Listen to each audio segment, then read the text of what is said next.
everybody, and welcome back to another Jungle Sprint episode. Now today I am going to be running the Corvette Z06, which is possibly one of my favorite cars. I wouldn't say it's at the top of the list, but I am an extreme fan of this car. I loved it in Forza 6. I haven't driven it too much in Horizon 3 because most of Horizon is off-road and you don't really get a chance to have as much fun. I mean, you can do ridiculous things with it off-road, but you don't get to have as much fun driving it extremely quickly around a track. And that's kind of what our circuit for the Jungle Sprint is. It's all tarmac, so yeah, it's predominantly a fast handling track, so the Corvette should stand a pretty good chance. Now, I have to build this up into S1 class.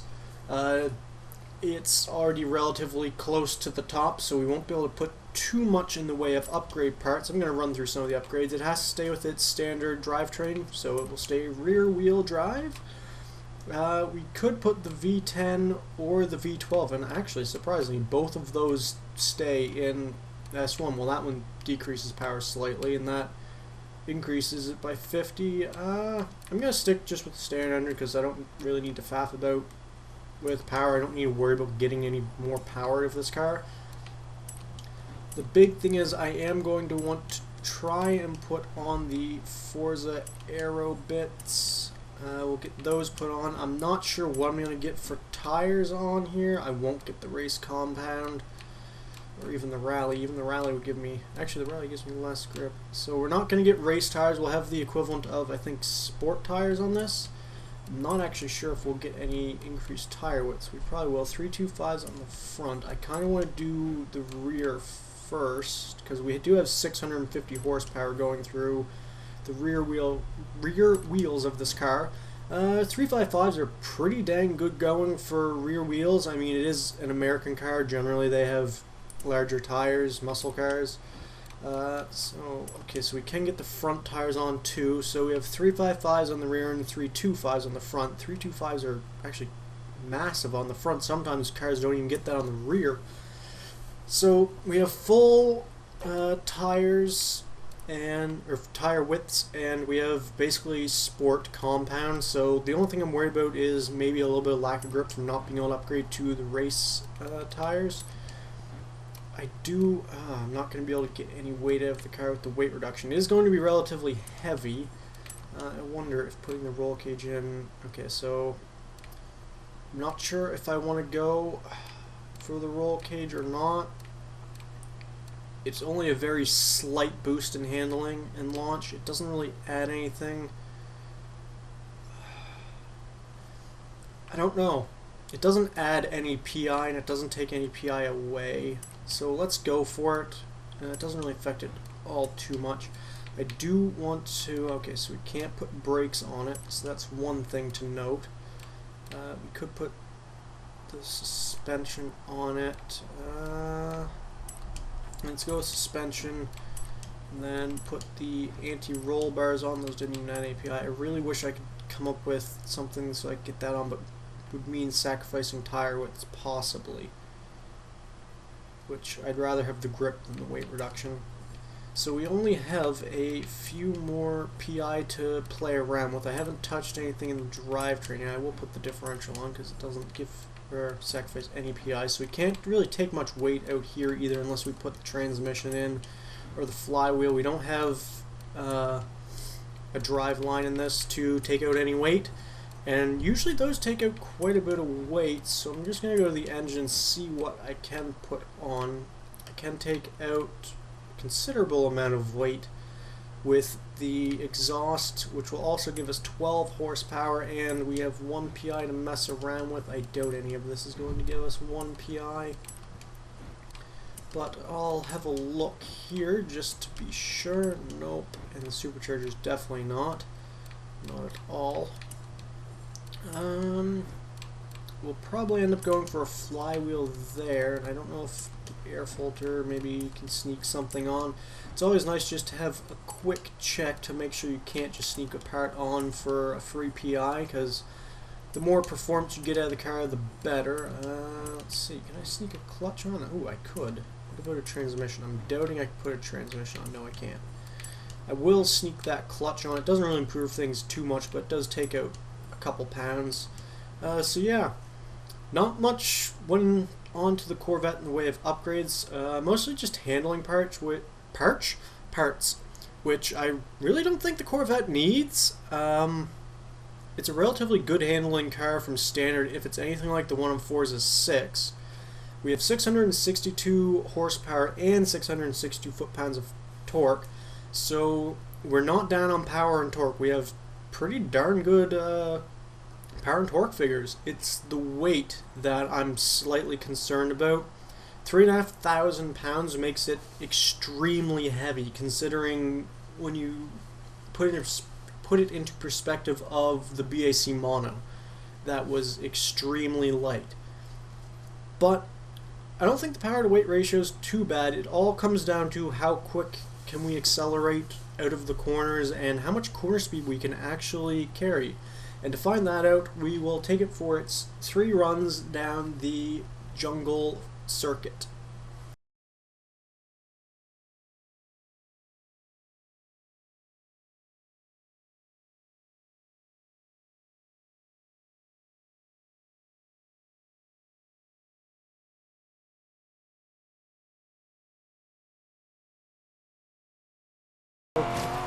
I mean, they're nice, but they are kind of annoying at the same time. It all comes down to how much power we can put down on the road and how quickly we can accelerate. So yeah, I'm hoping the Corvette will go quickly, but I'm not sure if it'll go top of the table. We are carrying pretty decent speed down here. I can't remember what the Trans Am was getting to top speed wise down here, but we are through that section without really having any lifts at all, which is nice because through some of these crests we have seen cars start to spin their wheels a little bit as the suspension gets unloaded. I think the extra weight of the Corvette is actually helping it in those areas. I haven't had any points where it's come over a crest and the wheels have started to spin just a little bit. And okay, I lost the back end completely there. I came into the corner a little bit too quickly there. And I had a quick step on the brakes, which was not a very good idea. The Corvette really didn't like that. Kind of got out of shape. I thought I could take more speed in that corner than I actually could. I got a bit of an understeer, but we still have 2 more runs to get a good run of the Corvette, so 1 bad run isn't anything to worry about. First runs are mostly just to see what the car is capable of and where it struggles the most and try and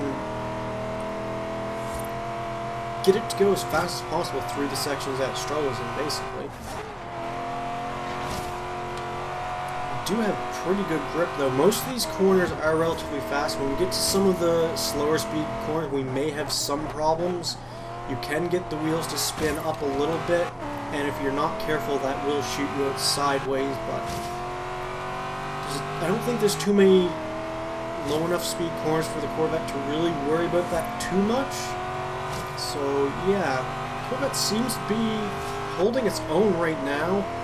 I'm enjoying it as much as always to drive the Corvette. It has such phenomenal amounts of grip. Like, I thought I was going to go sideways there, but it's an incredibly forgiving car. I definitely recommend it to anybody who just wants to have a good time driving a car on Forza and just driving something that's really solid. And if you get things wrong, it's extremely easy to counter. But yeah, I'm loving the Corvette. I don't know, this run isn't going to be a good gauge run of how well the Corvette will be able to, or what time the Corvette will be able to put up, seeing as we were sideways and in a wall. Slow it down for this finer section. It's not going to like that section there. I didn't figure it would. That section, you gotta wait so long to get on the power that you think you can put it down quicker than you can. Let's put it that way, and you can't. So that was the first run. We did get quite sideways, and we did bend it in the wall. A 313, not an amazing time, obviously. So we'll send it for its second run down the course, and hopefully I won't put it sideways and in a wall.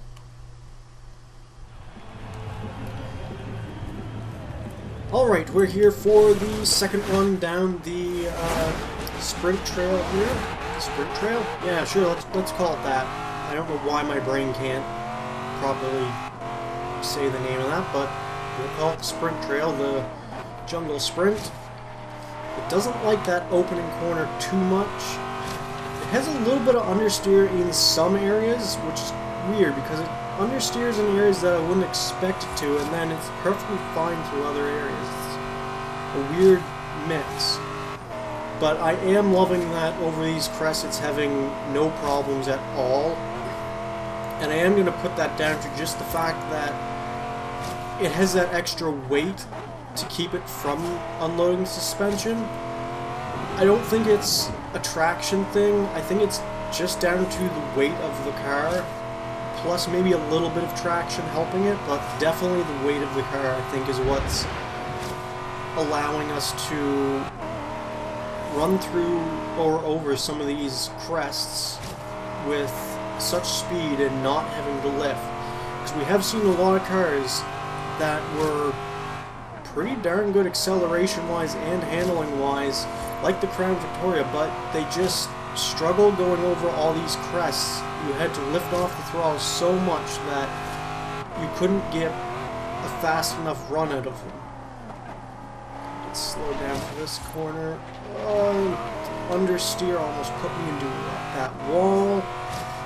So that corner we're going to have to watch a little bit for. I thought I braked a little bit too early, which I think I did, and then when I turned in and got on the power, I kind of understeered out wide, getting the power there. That's a corner I'm not really... You got to get your turn in right for that corner, because if you don't, you're going to understeer into the fence on the outside of the corner, which is never fun. But I got that turn in right, and it's an extremely rewarding corner when you do, because you can carry so much speed. And that's kind of been the story of this whole track. You got to get your turn-ins right so you can carry as much speed as possible from one corner to the next. I mean, you look at the Corvette, some of these corners it's carrying 130 to 160 miles an hour. I'm a little bit out of shape for that corner there, which isn't good. It's on the wrong side of the road there, but got a little bit of a slide there, but I corrected it. Like I said, this car, you can get it to slide, you can get it to misbehave, but when it does, it's extremely easy to catch. Alright, through the chicane, try and straight line as much as possible there, and then slow down for this final corner as it tightens up, and then get on the power out of this corner, spin the wheels up, and run towards the line. Oh, it's quick, but I don't think it's quick enough. Oh. It's close. Let's put it that way.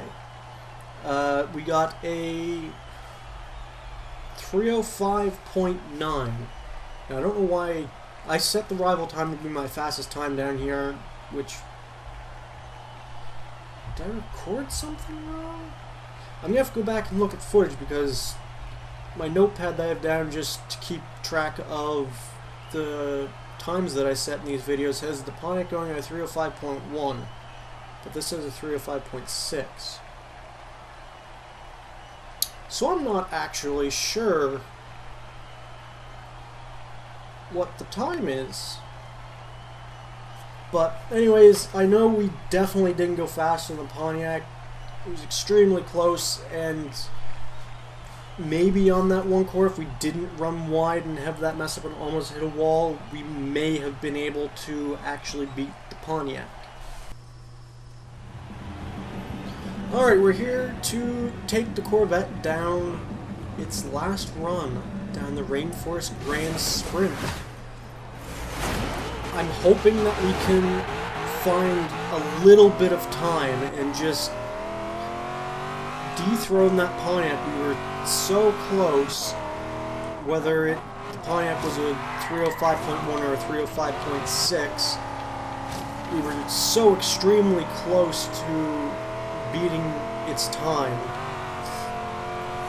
And I'm hoping that I'll be able to make up just that little bit of time, but I don't want to push the car so much that I mess up. I want to try and find the time, but oftentimes when you're doing these hot laps and you're trying to find that little bit extra time, you end up pushing the car just a little bit too much, and it can end in disaster. Hopefully that won't happen. The Corvette is an extremely composed car. It's extremely quick. May not be the fastest in a straight line, but here, being fast in a straight line doesn't matter. It does kind of matter because you do have these longer straights. Oh, don't hit the wall! I hit the wall! Luckily, it was just a small brush, so it's nothing too major, but that corner caught me out again with the understeer through the Corvette. I'm just trying to concentrate so much I can't even speak. Okay, get the braking right into this corner, turn in, get on the power out of the corner. That's a much better line through that corner than what I took last time. Straight line this chicane. Come up through here, make sure you get the line right through this corner right here and try and carry as much speed as possible. It's almost 130 miles an hour through that corner. I had to have a little bit of a lift there so that I didn't hit the wall on the outside. Slow down for this tighter 90-degree turn and then get on the power out of it as soon as possible.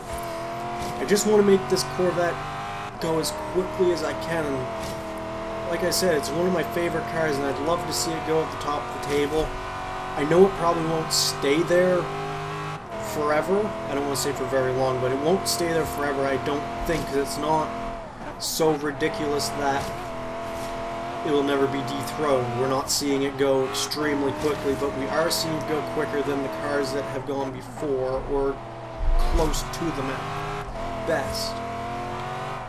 There's a much better line through this section than I had last lap out. We're so close to the end, and I'm not sure if we're actually going quicker or not. It's been a point I've brought up a few times. I don't really look at the lap times at any certain point because I'm focusing so much on trying to make these cars go as quick as I can that I get to this point and I'm like, am I going any quicker? Did those mess ups actually cost me time? Like, what's going on? Okay, get on the power right here. Don't spin the wheels like we did last time and run towards the line. Oh, it's close.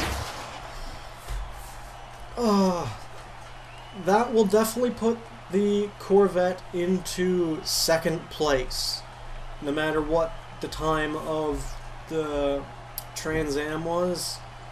I'm pretty sure the Trans Am did a 305.1. I'm not sure why that route time isn't coming up. I may have had a scruffy lap, and maybe that's why it's not showing. I'm not sure, but the Corvette will go into second place with a 305.7. We did improve over our last run by a couple of tenths of a second. I did push the car a little bit too much. I'm not sure if we didn't scrape that wall, if we would have gone that little bit quicker. I pushed the car as hard as I could. Unfortunately, it wasn't enough. The Trans Am still remains in first place. The Trans Am and the Corvette were similar. I think the Corvette had a little bit better handling, but it just lacked that little bit of acceleration from being so heavy.